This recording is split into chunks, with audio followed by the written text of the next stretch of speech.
Muy bien, pues vamos a hablar ahora sobre el lenguaje de la Biblia. Como le habíamos dicho, pues si estamos utilizando una escritura acomodada o adaptada a los tiempos de cada persona, de cada uno de los hagiógrafos. Es decir, si fue un escritor de antes del exilio babilónico o durante el exilio babilónico, nos va a escribir en hebreo. Si es un autor posterior al exilio babilónico, nos va a escribir en arameo. Si tenemos a un autor del Nuevo Testamento, nos escribirá en griego. Pero además, vamos a tomar en cuenta que estos autores van a utilizar distintos géneros, pero también debemos contemplar, como le dijimos hace rato, Dios es el autor y ha inspirado a los hagiógrafos. Ahora bien, uno de los dogmas de la Iglesia que ustedes deben aprender acerca de la Sagrada Escritura. Sí. El exilio eran hebreos. Sí. Antes del exilio y durante el exilio, escritos en hebreo. Posterior al exilio babilónico, arameo. Sí, ¿por qué? Porque cuando fueron dominados por los persas trajeron como este idioma arameo y ellos terminaron adoptándolo. O sea, es como las personas que se van a trabajar a Estados Unidos. Ellos se van hablando español, sus hijos hablan micha y micha, pero los nietos ya hablan inglés. Entonces, más o menos pasó el mismo fenómeno. Por eso decimos que durante el exilio, como que todavía están luchando esa batalla de hablamos hebreo, pero nos están jalando al arameo porque no nos queda de otra. Por eso escribirán tantito en hebreo, tantito en arameo, como campechaneado, ¿no? Que es como está el libro de Daniel. Y ya todos los demás será esa lucha de chin, pues están en arameo, tradúzcanlo al hebreo, ¿sí? Pero bien, un dogma que hay que aprender es el tema de la canonicidad. ¿Qué es la canonicidad? A veces nos preguntamos, ¿por qué el Evangelio de Tomás o por qué el Evangelio de Nicodemo o por qué el Evangelio de quién? De María Magdalena no están en la Biblia?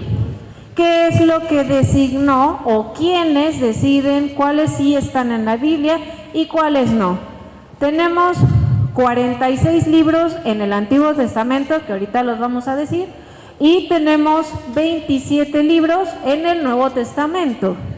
Pero van a haber ciertas reglas que vamos a contemplar primero para el Antiguo Testamento.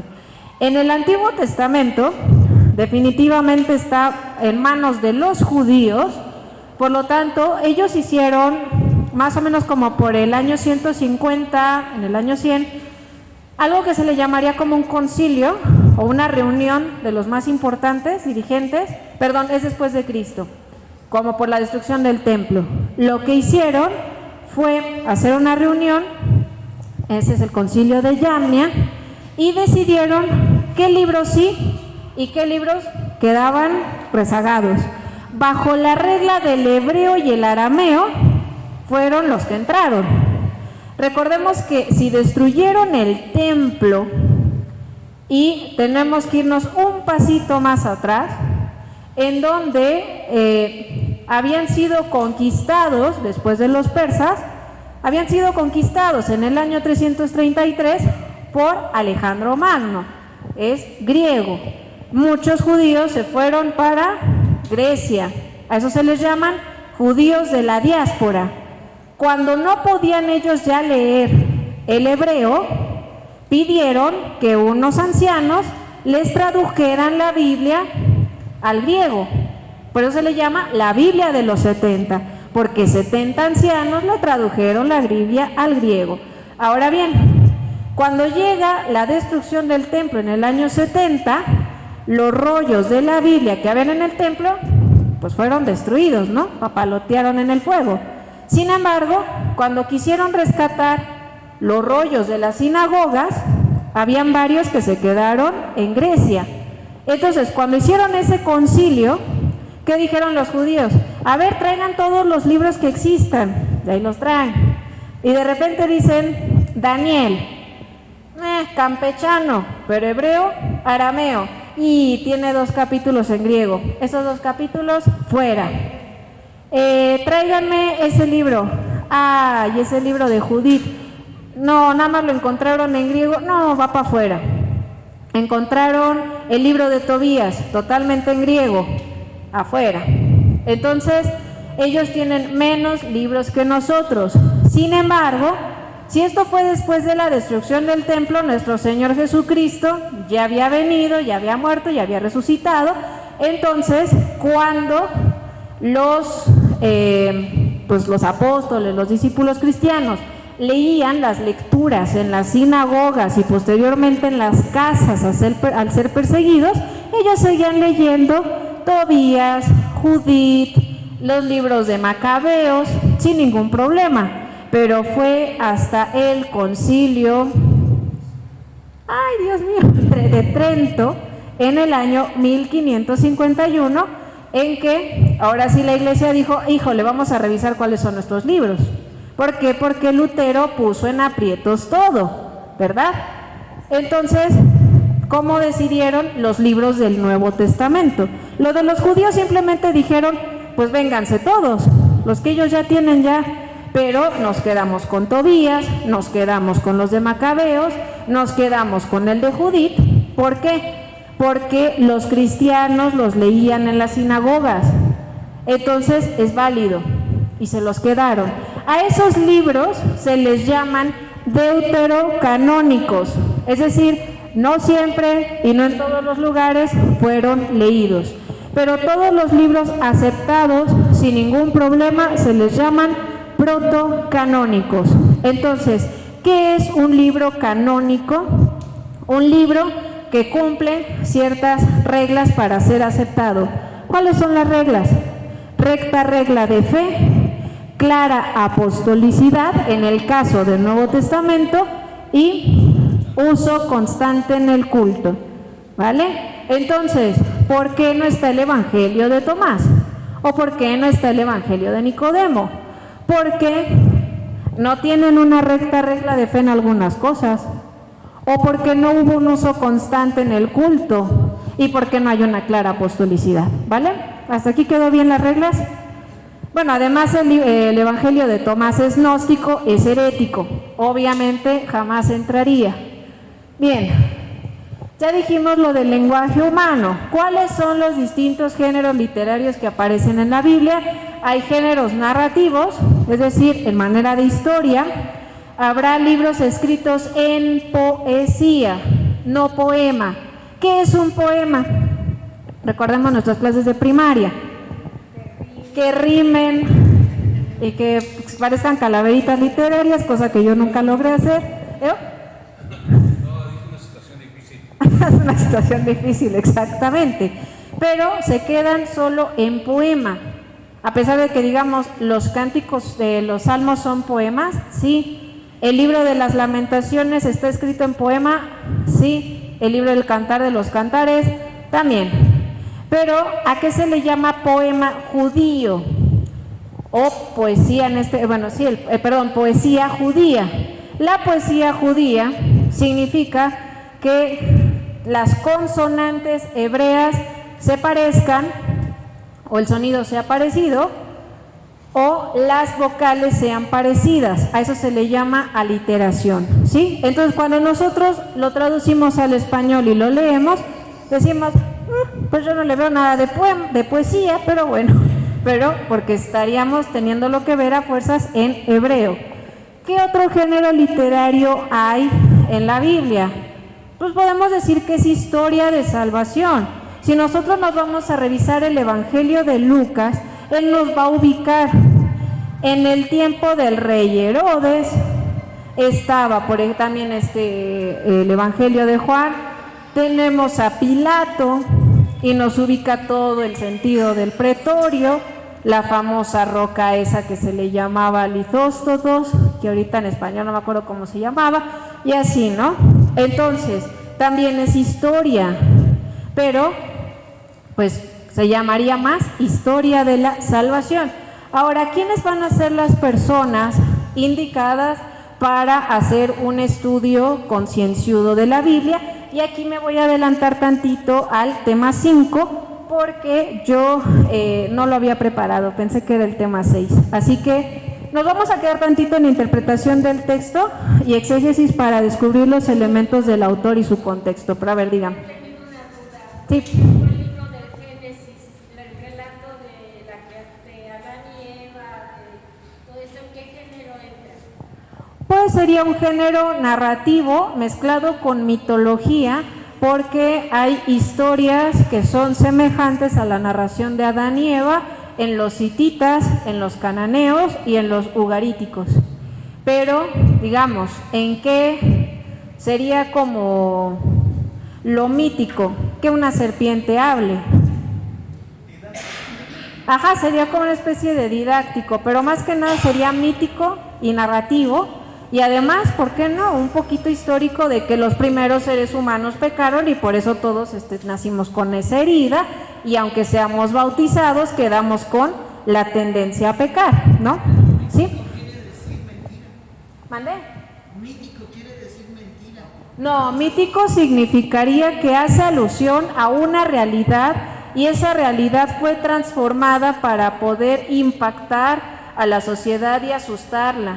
Más o menos eso es lo mítico, o sea, es cambiada esa realidad, no es tanto una mentira como tal.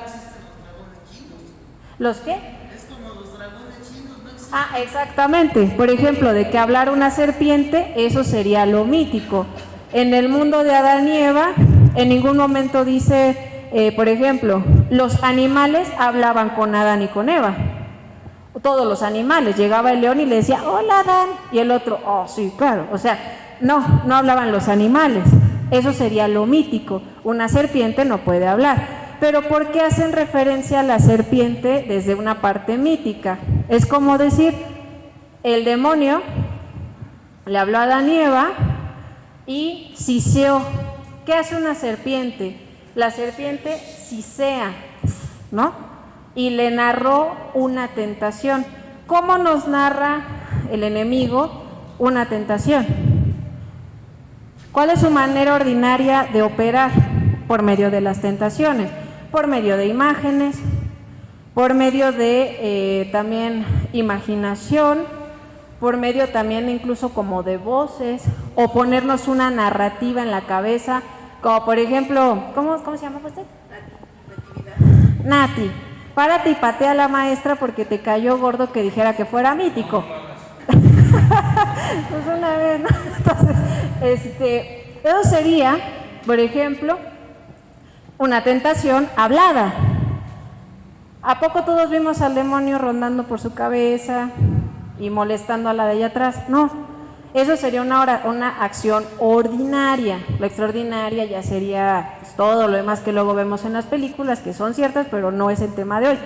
Eso sería entonces lo mítico, hacer hablar a un animal, pero en realidad se refleja una realidad, que es el demonio tentó por primera vez y el ser humano prefirió escuchar la voz del ángel caído en vez de la voz de Dios. Eso sería la realidad que viene en el libro. Entonces, vamos a interpretar la Biblia. ¿Cómo?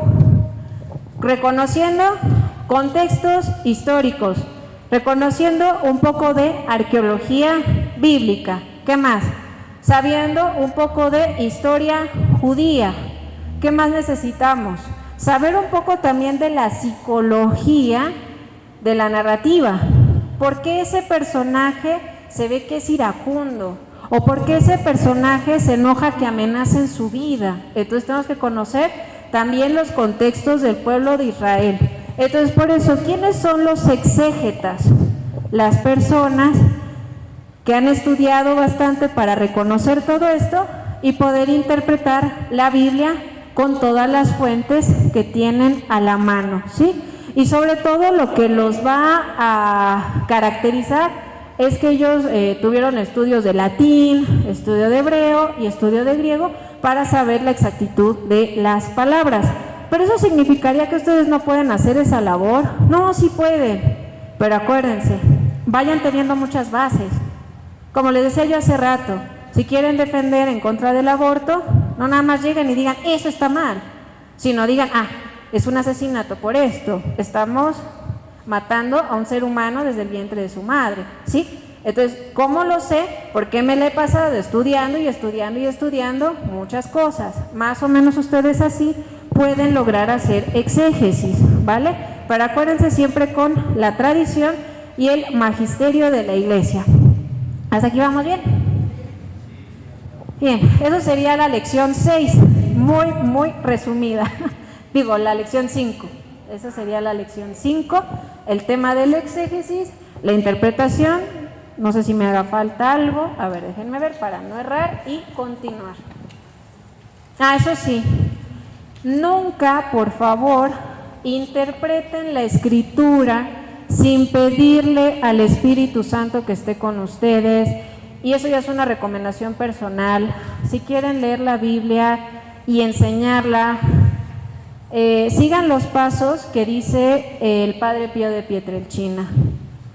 Traten de que cada semana hagan un examen de conciencia personal y digan en qué voy bien, en qué voy mal. En qué voy mal, lo corrijo. Es difícil, poco a poco, pero lo más importante que nos recomienda es confesarnos cada semana o cada 2 semanas. ¿Para que qué? Para que el Espíritu Santo esté más con nosotros. Es decir, mientras más te confiesas, mientras más reconoces tus errores, tus pecados, es como si tuviéramos tanta cerilla y la confesión nos la fuera quitando y pudiéramos ahora sí escuchar más la voz de Dios. Entonces imagínense, con una vida de oración y de gracia constante y de reconocimiento, abro mi Biblia y nada más le digo, Espíritu Santo, en mi pequeñez, ¿qué fue lo que le dijiste aquí al autor? Bueno, deja leo. Ahí anda uno leyendo a gusto y el Espíritu Santo te inspira más fácilmente. Entonces acuérdense, confesión continua, mínimo 1 vez al mes, y 2, examen de conciencia constante, y sí, firme propósito de quitar todo pecado mortal y todo pecado venial, aunque cueste uno y la mitad del otro para los hombres, y para las mujeres que nos cueste los ovarios, ¿verdad? Muy bien. Y para los compañeros, pues les cueste lo que traigan. Muy bien. Ahora, el contexto sociohistórico de la Biblia. Muy bien. Como lo dijimos, en parte para interpretar la Sagrada Escritura y al mismo tiempo leerla, yo tengo que ubicar bíblicamente o en ese tiempo qué costumbres había. Por ejemplo, si ustedes van y leen el segundo libro de Samuel, nos va a hablar más de la historia de David, bueno, incluso desde casi la mitad del primer libro de Samuel, y nos va a mencionar, se casó con Mirpa, la hija de Saúl, y más adelante que lo andaban persiguiendo sus enemigos y no sé qué, o que conquistó, se casó con fulana y perengana, es que ya no me acuerdo los nombres, ¿no? Y después se casó con no sé cuántas, tenía concubinas, pero aún así Dios lo favorecía. Y dirán los hombres de aquí, no, que no, la poligamia. Pues bueno, en ese tiempo la sagrada, no estaba escrita la ley como tal, o sea, el libro de Levítico. Solo, por así decirlo, Moisés había escrito el libro de Deuteronomio, ¿sí? O había una ley escrita, pero no se hablaba nada de la poligamia. Entonces, ¿se podían casar con varias mujeres? Sí, por eso no tenía nada de malo que David tuviera tantas esposas. Pero las consecuencias, ¿cuáles fueron? Absalón quería el reino, Abner quería el reino, Salomón pues terminó quedándose, pero eran de distintas mamás. Las tradiciones. Obviamente, por ejemplo, la Pascua es una de las tradiciones más importantes. ¿Cómo se celebraba la Pascua? Por ejemplo, en Adán y Eva, en el caso de Caín y Abel, ofrecían las primicias, ¿no? Abel ofreció una oveja y el otro ofreció las hierbas, y Dios vio con más agrado esta. Pero ya estaban, si se dan cuenta, las dos costumbres. ofrecer la primicia del ganado y ofrecer la primicia de la agricultura. Posteriormente, ambas fiestas, Mazot y la que se le llama Pesaj, se juntaron y ya cuando salieron de Egipto, ahora sí, adquirieron el sentido de la sangre del cordero, las hierbas amargas que comíamos de la amargura de la esclavitud de Egipto, y posteriormente cuando se construyó el templo de Salomón, pasaron esas dos costumbres celebradas en familia a que estuvieran en el templo, ¿sí? Y actualmente, ¿cómo celebramos la Pascua? Todos los días tomando la Eucaristía, que es nuestro Señor Jesucristo, como Cordero inmolado en la Eucaristía entregado por nosotros, ¿vale? Ahora, también debemos de diferenciar en el Antiguo Testamento lo que es el periodo del primer templo y el periodo del segundo templo. El periodo del primer templo serían todos los libros escritos, digámoslo así, antes de que se destruyera el templo de Salomón, es decir, todos los libros escritos desde el siglo X hasta el año 587, y el periodo del segundo templo sería desde el 587 hasta la época del año 100 antes de Cristo, ¿sí? Esos serían los dos periodos para el Antiguo Testamento.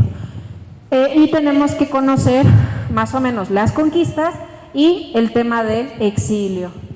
Y ahora sí, conociendo todo eso, podemos hojear nuestra Biblia. No importa que hoy tal vez no lo sepan, tampoco digan, oh no, ya la maestra nos la puso bien difícil, ¿para qué estamos estudiando Biblia? No, mientras lean los Salmos, diario léanse uno, lean Proverbios, lean Eclesiastés, lean Eclesiástico, lean el libro de la sabiduría, lean el Evangelio. Mientras vayan estudiando a lo largo de 6 meses, hoy voy a estudiar qué es el exilio babilónico, hoy voy a estudiar cómo fueron las conquistas del rey David. Y ya que tienen todo eso, ahora sí, vámonos a los libros históricos, ¿vale? Así se puede uno leer la Biblia. Ahora sí, ¿cuáles son los diferentes libros que tenemos en la Biblia? ¿Dudas en lo anterior? Sí. También mi pequeño cerebro, luego me llama mucho la atención de que en todos hay favorito. en Dios siempre hubo favoritismo. Cuando la ofrenda recibe mejor al cordero o que a las verduras, vamos a decirlo así. ¿Sí? Prefiere primero a Abel que a Caín. O sea, y vamos así siguiendo la historia del Antiguo Testamento, y siempre hay preferidos. O sea, a lo mejor son los elegidos, a lo mejor son los elegidos de Dios, pero entonces siempre hay elegidos, hasta la fecha, yo creo, ¿no? Hasta nuestros tiempos, ¿no? Que siempre en algunos casos hay hijos consentidos y otros como que no. Eso es lo que yo luego no entiendo. O sea, no tengo ningún problema con eso, pero eso me llama mucho la atención. ¿Por qué? No lo sé.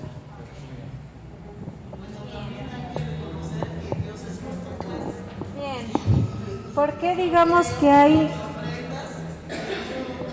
Caín y Abel tenían distintas intenciones? Posiblemente el que dio el cordero escogió el más bonito, el mejor, y el otro cualquier cosa. Y nos sigue haciendo, en la vida vemos 2 ramos de flores y le vamos a llevar a la Virgen de Guadalupe. ¿Cuánto cuesta este? 250. ¿Y este? 150.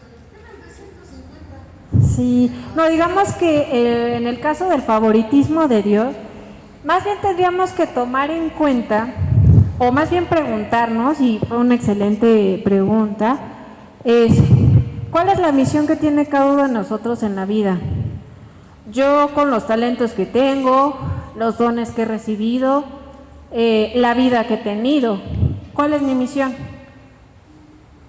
Y tienen que hacerse esa misma pregunta cada uno de ustedes. Y si, por ejemplo, mi misión, pues, no es ser como la gran predicadora y dar unas super conferencias en lugares muy amplios, como hay otros teólogos o teólogas que así lo hacen.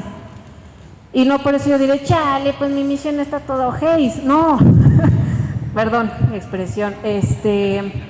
No, pero sé que por la historia de vida y por los talentos que tengo, Dios como que me pide más, no salvar a las masas o ayudar a ser instrumento de salvación, me pide más particulares. Oye, mira, te mando esta niña que tiene problema de lesbianismo, por ejemplo, ayúdamela para que pueda encontrar el origen de por qué es así. Oye, te mando a esta personita, y siempre Dios me ha mandado particulares. Y ahí es cuando cada uno de nosotros nos damos cuenta que si mi misión, por ejemplo, en el caso de muchas mujeres de aquí, es ser madres. Por ejemplo, escuché que aquí había una mamá de un diácono, ¿no? Ahí está. Su misión tal vez no fue ser ella la super monja, pero fue guiar a un hijo para el camino de Dios y darnos a un posible sacerdote santo. Esa fue su misión y no la hace más importante que otras mujeres que, por ejemplo, acá anduvieran luchando con hijos alcohólicos o con hijos con otro tipo de problemas. Tal vez ese hijo, por algo que tú le digas hoy, en 10 años se convierta y salve a 20,000 alcohólicos. Y esa fue tu misión como madre. Entonces, ¿de qué depende de nosotros? Hacer vida esa misión para pues salvar a las personas que Dios ha querido que seamos como un instrumento de salvación para ellos, ¿no? Entonces, pregúntense cuál es su misión y mientras más horrible y hundida sea su vida, más sacrificios, más sufrimientos tengan. Voy a utilizar a una santa que luego no me acuerdo su nombre, pero Santa Teresa de Ávila. Ella le pasaba de todo. Ella es la doctora de teología moral, mística, bien súper acá, pero le iba súper mal. Todo el mundo le decía de cosas. Y una vez iba en un trayecto y su carreta se atora y tardaba horas en destrabarla. Y ella nada más volteó al cielo y le dijo al Señor, todo lo que me está pasando, y ahora esto. Y el Señor le dice, es que yo así trato a mis amigos, o sea, cargándolos de sufrimiento. Y dice, pues con razón no tienes muchos amigos, ¿sí? Entonces, háganse esa pregunta, ¿sufro demasiado? ¿Quiénes sufren aquí algo feo? Miren, gracias a Dios nadie, ¿ok? Pero quienes lo sufran, soy uno de los mejores amigos de Dios. Me está tratando así porque me comparte su cruz. Soy como el cirineo, ¿vale? Quienes no sufran tanto, porque Dios pide que yo eduque, Dios quiere que yo enseñe, ¿sí? Entonces cada quien a su misión, cada quien a su metate, ¿va? Vale. ¿Dudas? Sí.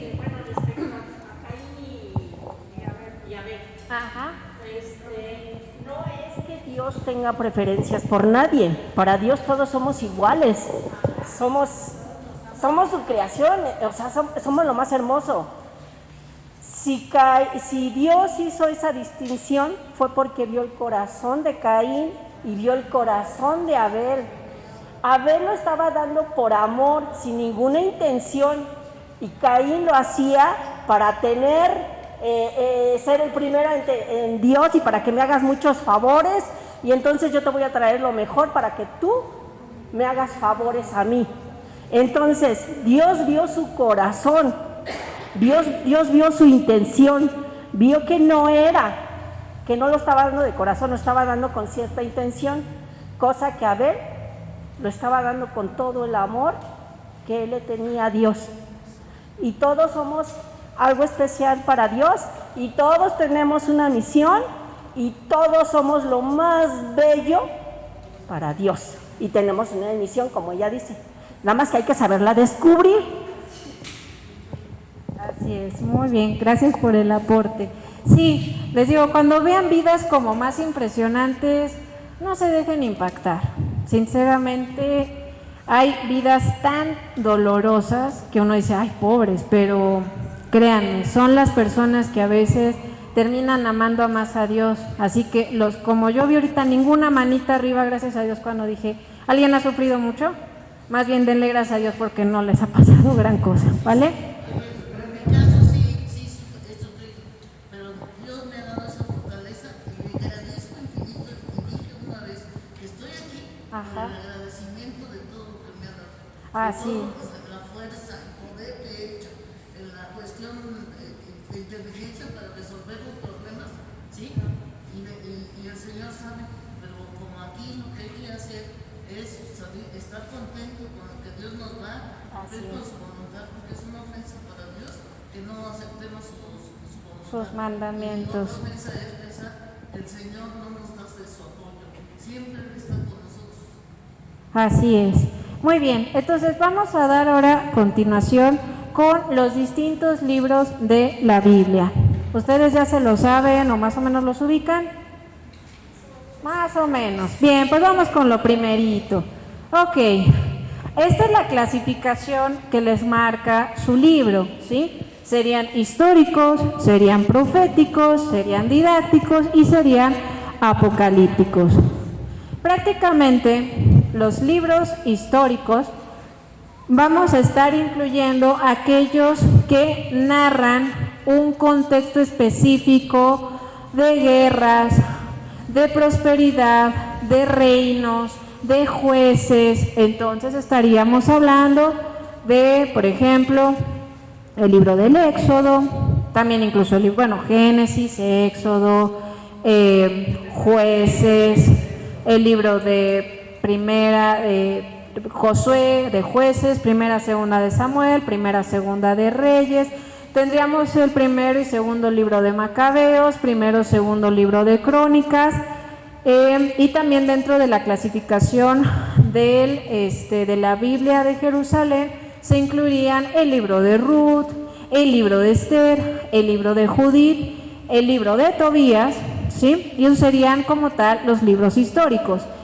Los libros proféticos, de igual manera, dentro de esta clasificación que se les está enseñando, serían los libros de los profetas. Tenemos 4 profetas mayores y 4 profetas menores. Y diríamos, ¿son mayores porque son más importantes que los demás? No, son mayores porque sus libros están enormes. ¿Cuántos capítulos tiene Isaías? 66. ¿Cuántos capítulos tiene Jeremías? Quién sabe, pero por ahí va, ¿no? Como entre 60, 59. El libro de Ezequiel también es grandotote. Y el libro de Daniel tiene 14, ¿sí? En una clasificación judía tendría 12, ¿vale? Pero diríamos, un momento, si el libro de Daniel tiene 14, y si mal no lo recuerdo, el libro de Malaquías también tiene 14, ¿por qué no es un profeta mayor? Porque los capítulos de Daniel también son extensos. Entonces imaginémonos un rollo de papel y entonces el de Daniel estaría más grande que el libro de Malaquías. Entonces es en cuanto a la extensión, la cantidad de palabras que se llamen mayores. Entonces fueron Isaías, Jeremías, Ezequiel y Daniel. Y los profetas menores pues serían Amós, Malaquías, Miqueas, Abdías, Nahum, ¿sí? Vendrían a ser todos los demás proféticos. ¿Por qué se les llaman proféticos? Ellos van a tener un género literario especial.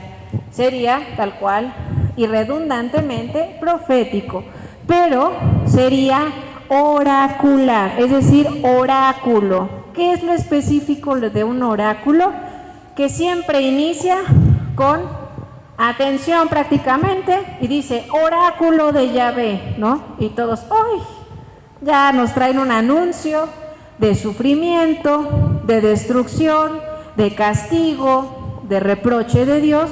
Y lo clave entonces es que empiece diciendo oráculo del Señor y vaya en contra de un colectivo, en contra de una persona o en contra de un grupo de personas, ¿sí? Los libros didácticos, con esto no me familiaricé mucho en esta parte, serían los sapienciales, gracias. Entonces, los sapienciales serían los libros de Salmos, el libro, por ejemplo, de Lamentaciones, el libro del Cantar de los Cantares, el libro de Job, el de Sabiduría, el de Proverbios, Eclesiástico y Eclesiastés, ¿sí? ¿Y qué es lo que tienen de especial? Bueno, vamos a separarlos tantito. Cantar de los Cantares, Lamentaciones y Salmos son de tipo poético, como dijimos hace rato. Su escritura en hebreo sería que las consonantes se parezcan, la estructura, o bien las vocales, no en todo el libro, sino en algunos pedazos especiales. Y además, los salmos vendrían a ser como cánticos, plegarias, oraciones de adoración a Dios, a pesar del sufrimiento. Por ejemplo, a ver, tiene un punto, aquí yo no soy su maestro original, Salmo 22, a ver, ¿quién lo busca más rápido? Me sentí como cuando en los niños el payaso le dice, adelante, atrás, ¿no? Quien traiga primero la bolsa de la mamá.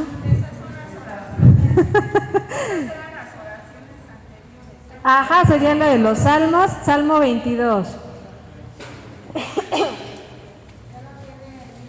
Escúchala, hasta allá. A ver, mejor véngase usted para acá, ¿no? Por favor.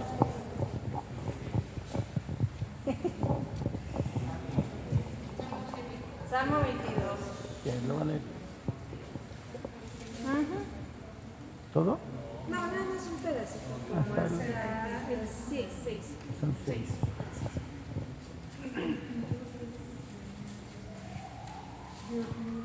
Dios mío, ¿por qué me has abandonado? Al maestro del coro, con la melodía de la sierva de la aurora, Salmo de David. Dios mío, ¿por qué me has abandonado? Mis gemidos están lejos de ti, mi Salvador.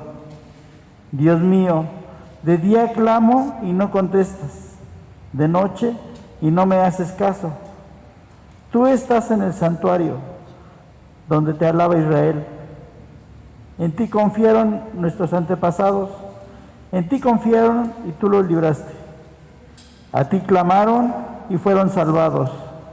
En ti confiaron y nunca quedaron defraudados. Muy bien, ¿qué notamos en este salmo? Sí es un clamor, no parece en ningún lado que sea como de alabanza, pero si nos vamos más adelante, ya casi al final, como que está diciéndoles al pueblo de Israel, pongan atención, porque el Señor obrará grandes cosas para mí.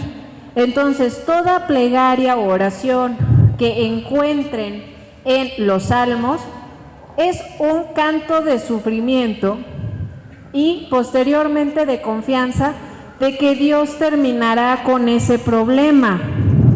Entonces, cada que ustedes oren el rosario o vayan a misa o hagan, por ejemplo, el rosario al Sagrado Corazón de Jesús o la coronilla de la misericordia o el bellísimo rosario de los 7 dolores de la Virgen María, no piensen que porque ese día Dios no se los cumplió, no les está haciendo caso, sino piénsense como el salmista.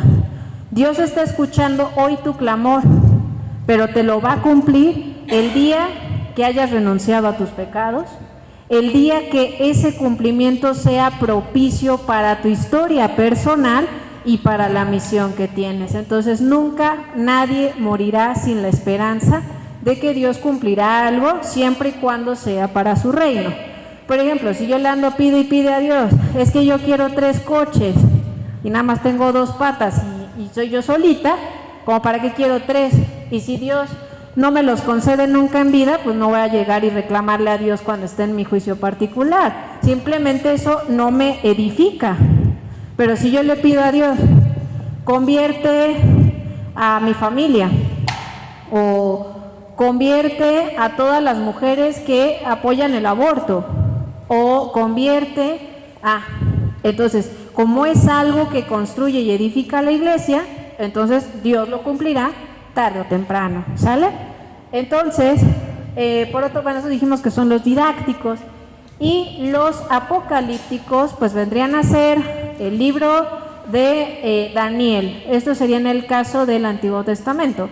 Ahora, si nos remontamos a la misma lista, en el Nuevo Testamento, quitando lo profético, históricos serían los Evangelios y Hechos de los Apóstoles.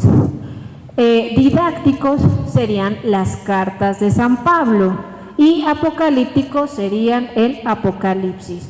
Pero bueno, vamos a desmenuzar en estos 10 últimos minutos, ahora sí, la parte del Nuevo Testamento. Evangelios: Mateo, Marcos, Lucas, serían los llamados evangelios sinópticos. Sinopsis sería, contrariamente, la palabra sin significa con en español. Nopsis sería con parecido. Si ustedes leen los evangelios, por ejemplo, la narración del bautismo de Jesús, verán que Mateo, Marcos y Lucas se parecen. Y ahí dirán, pues sí, se ve diferente, le faltan cositas. Pero si se remontan al griego, está casi copiado. Y le faltará uno que otro frasecita y dice uno, caray, ¿no? Como la mamalucha, ¿no? Caray, ¿cómo le hicieron? ¿Se copiaron entre ellos? Bueno, es una teoría. Pero lo importante de los sinópticos es que habrán pasajes que Mateo y Marcos se parezcan, Mateo, Lucas y Marcos se parezcan, o bien Lucas y Marcos se parezcan, ¿sí? Es decir, se parezcan o dos de ellos o los tres. ¿Qué pasa con el Evangelio de San Juan? Mientras que los sinópticos resaltan que Jesús va desvelando que Él es el Hijo de Dios, en el Evangelio de Juan, Jesús casi directamente dice, yo soy Dios. ¿Sí? Esa es la diferencia. ¿Por qué? Porque, por ejemplo, los evangelistas nos van diciendo, nació el maestro, que parece profeta, y vamos avanzando capítulo por capítulo. Y luego de repente llega Pedro diciendo, tú eres el Mesías. Ahora sí lo van reconociendo como Mesías los discípulos. Y después, en la crucifixión, verdaderamente era el Hijo de Dios, y eso lo dice un pagano. Y de repente, pues, ya cuando Jesús resucita y se encuentra con sus discípulos, ahora sí todo el mundo le reconoce su divinidad, ¿ok? Entonces, un descubrimiento progresivo de la persona de Jesús, de considerarlo primeramente como hombre, hasta llegar a que es el Hijo de Dios. Y en cambio, en el Evangelio de Juan, vemos que Juan no nos toca el nacimiento de Jesús, ¿sí o no? Mateo y Lucas nos dicen, pues la Virgen que quedó encinta por el Espíritu Santo, la historia de José, los pastorcitos, los Reyes Magos. Pero Juan nos abre diciendo, en el principio estaba la palabra estaba junto a Dios y era Dios. Es decir, nos habla directamente del origen de la segunda persona de la Trinidad. Y toda la vida pública de Jesús nos habla de sí mismo en su relación personal con el Padre, ¿sí? Por eso habrá del capítulo 13 hasta el 17 unos discursos que Jesús hace a sus discípulos, y todo es en referencia a yo estoy con mi Padre, quien está conmigo está con el Padre, y siempre es un Padre, Hijo, Hijo, Padre, o sea, en una tremenda unión entre ellos.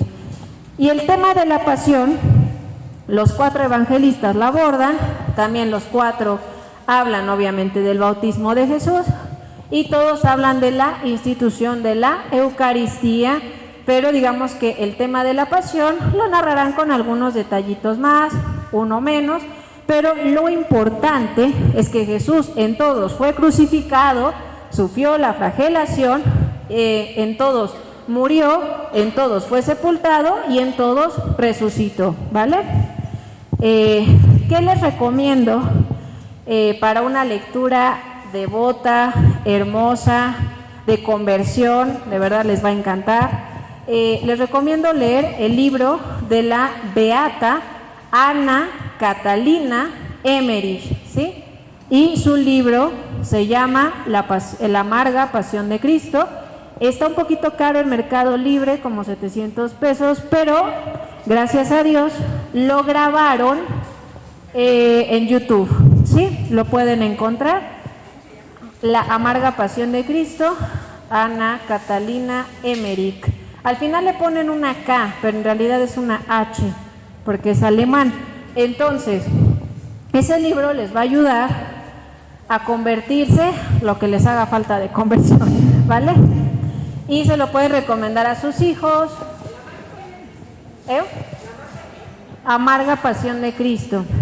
Dura 8 horas, pero escúchenlo diario 10 minutitos. Dejen ahí apartado el video y al día siguiente lo escuchen. Y de verdad los va a enriquecer bastante. Ahora, ¿ok? ¿Sí? ¿Todos escucharon la información? Bien. Ahora, tendríamos las cartas de San Pablo. Las cartas de San Pablo son 13. Anteriormente se decía que la carta a los hebreos era de San Pablo, pero no, ya que se vio que tiene una redacción distinta a como escribía San Pablo, bueno, no tiene nada de malo que no sea de él, sí. ¿Repites por favor el nombre de la...? Sí, por supuesto, es Ana Catalina Emmerich. Ajá, bueno, tiene una H al final, Emmerich, ¿sí? Pronunciado en alemán, ich. Emmerich, ajá, pero en YouTube lo encuentran con K. En YouTube lo encuentran con K, pero el original es alemán, sí. Ajá, bien.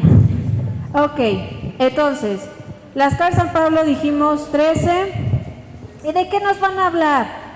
Nos va a hablar de toda la doctrina de la iglesia, lo inicial, ¿sí? La moral, nos va a hablar de cómo se va construyendo la iglesia. Y también tenemos otras cartas, que son las 3 de San Juan. Tenemos la carta, como dije, a los hebreos, y esa es más que nada hablar del sacerdocio de Cristo, que Él mismo es el sacerdote, Él mismo es el altar y Él mismo es el cordero de la inmolación. Y tenemos carta de Judas, las 2 cartas de Pedro y la carta de Santiago. Cuando escuchan el nombre de Judas no digan, ¡ay, es el Iscariote! No, es el otro Judas, discípulo de Jesús. Y cuando hablamos de Santiago, sería Santiago el menor, ¿sí? Sería el hermano de San Juan. Los dos serían los hijos de Zebedeo, ¿sí? Y tenemos finalmente el Apocalipsis. Lo escuché para el día de hoy porque dije, no puedo llegar en blanco. El Apocalipsis. Yo sé que hace 1 año o 2 años fue un libro que estuvo muy citado por las personas gracias a lo del coronavirus, pero ya escuchándolo desde una perspectiva más teológica, la primera parte, que sería primer capítulo, segundo, como hasta por el tercero o cuarto, nos habla de la realidad de las persecuciones que estaban sufriendo las iglesias de ese momento de San Juan, es decir, entre el año 80 al 110, ¿vale? Después de Cristo. Y hablará de, a ver, tu iglesia, mira, estás lindísima con todo lo que haces, pero te estás contaminando con tal cosa, va para afuera, ¿sí? O sea, como que va haciendo llamadas de atención. Posteriormente, a San Juan le revelan prácticamente el fin del mundo, ¿sí? ¿Ok? Cuando lo escuchen o lo lean, por favor, no es de que, ¡ay, así va a ser la bestia con cuerpo de leopardo y con orejas de león! No, tampoco seamos tan así literalistas. Simplemente es una realidad, es que todos morimos, ¿cierto? Todos. Toda la humanidad ha muerto, ¿sí? Hasta el mismo Jesucristo tuvo que morir para resucitar. la Virgen María se quedó dormida, pero pues luego prácticamente resucitó, es decir, fue asunta al cielo. Nadie se salvará de la muerte, pero eso es para cuando morimos tenemos un juicio particular, es decir, se nos echa en cara todo lo que hicimos, bien y mal, ¿ok? Vamos a parar al cielo, vamos a parar al purgatorio o vamos a parar al infierno. El único que no tiene piso, o sea, es decir, del purgatorio podemos ir al cielo, del infierno nadie sale, ¿ok?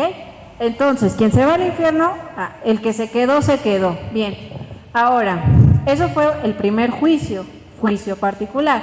El juicio universal sería el que va posteriormente a la segunda venida de Cristo, la llamada parusía. Obviamente, el mundo, para renovarse, tiene que ser destruido, ¿cierto o no? O sea, ¿qué pasa cuando ustedes hicieron un proyecto y ya todo lo tienen que desechar para hacer uno nuevo? Si yo tuviera una hoja de papel aquí, agarraría las de allá, pero veo que están llenitas, pero pues tenemos que hacerla bolas, destruirla, romperla. Eso va a pasar con el mundo. Tiene que ser destruido para ser renovado, ¿vale? Y obviamente va a haber un anticristo, va a haber todo este tipo de cosas. Pero lo importante no es el cómo lo narra el Apocalipsis, sino que va a haber un juicio universal después de la segunda venida de Cristo. ¿Cómo? Nadie lo sabe. El día y la hora, nadie lo sabe. Pero todos tendremos un juicio universal donde, imagínense, ahorita están todos ustedes y sumen a toda la humanidad de toda la historia. No, seríamos un montonal. Imagínense una pantalla IMAX y Dios nos va a mostrar la historia y cómo todos contribuimos a ciertos pecados.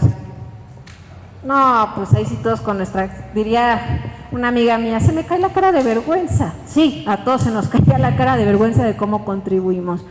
Sin embargo, todos vamos a resucitar después de ese juicio universal y los que estaban en el infierno se quedan en el infierno y los demás estarán en la tierra nueva y en los cielos nuevos, es decir, el nuevo mundo que no tendrá fin, en donde Dios estará visiblemente para nosotros. Así que les digo, cuando lean el Apocalipsis, es el libro que de verdad, si lo quieren leer, mejor espérense, aprendan mucho más y hasta el final anímense para que no vean todo literalista. Quédense solo con esa idea. Lo que proclama la Iglesia es segunda venida de Cristo, juicio universal, todos vamos a resucitar, cielos nuevos y tierra nueva, y todos viviremos felices para siempre, ¿vale?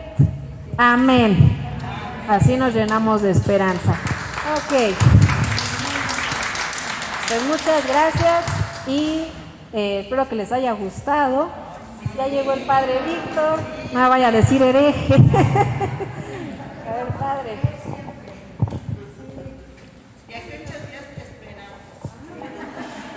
Le damos las gracias a la licenciada Patricia, que hoy nos ha compartido, es licenciada en Teología y en un sinfín de cosas más.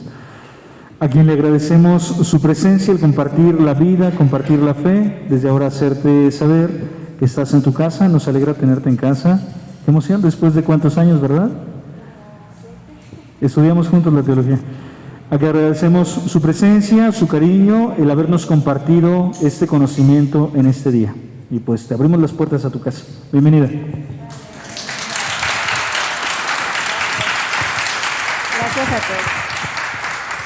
Pues bueno, no sé si quedó alguna duda. No, ¿verdad? Ya todos están cansados. Bueno. Ok. No, a ver, tiro, hija. A ver, ¿qué más falta? ¿Qué más es? No, nada más, la actividad de reflexión va a estar bien divertida. ¿Qué temas vimos? El 2, el 4 y el 5. Y ya con esto ahora sí nos emparejamos hasta el 6. La tarea, ustedes van a entregar lo que entendieron del tema 2 en media cuartilla, con sus palabras bien padre. Tema 4, un dibujo, collage, recorte, pongan a dibujar a los niños, a los nietos, yo no sé, pero hagan un dibujo de lo que se trató el tema. 4. ¿Sale? Y para el tema 5, les vamos a dejar que formulen unas 5 preguntas, las más importantes. No que las respondan, nada más formula las preguntas más importantes para que podamos entender el tema. ¿Sale? Esto se los voy a mandar al chat para que no haya dudas. Tema 2, un que entendí, una reflexión personal. Tema 4, dibujo. No es que no sé dibujar, recorta. Pon a dibujar a los niños. En imágenes de internet hay muchísimas. Busca las imágenes más adecuadas y esas las pegas. Y el tema 5, genera tu propio cuestionario. No respondas las preguntas, genera las preguntas más importantes para poder entender todo lo que muy padre nos compartió Pati. ¿Sale? ¿De qué tamaño dibujo? ¿De qué? Una hoja carta, suficiente. ¿Sale?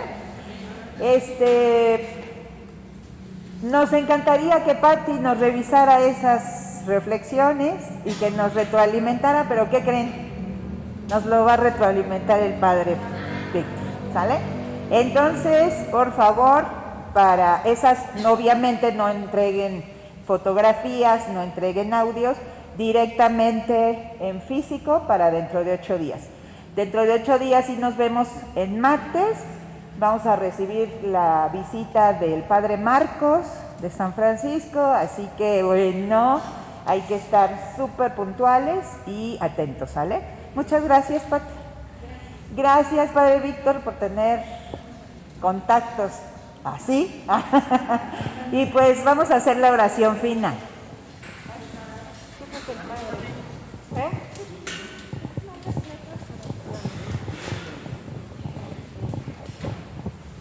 Pues muchas gracias, Señor, por esto que nos has permitido experimentar, aprender acerca de tu palabra y sobre todo a cada uno de los presentes, llévalos a descubrir la misión a lo que has querido que ellos hagan como instrumento de salvación y para construcción del reino de Dios en la tierra, así sea. Amén.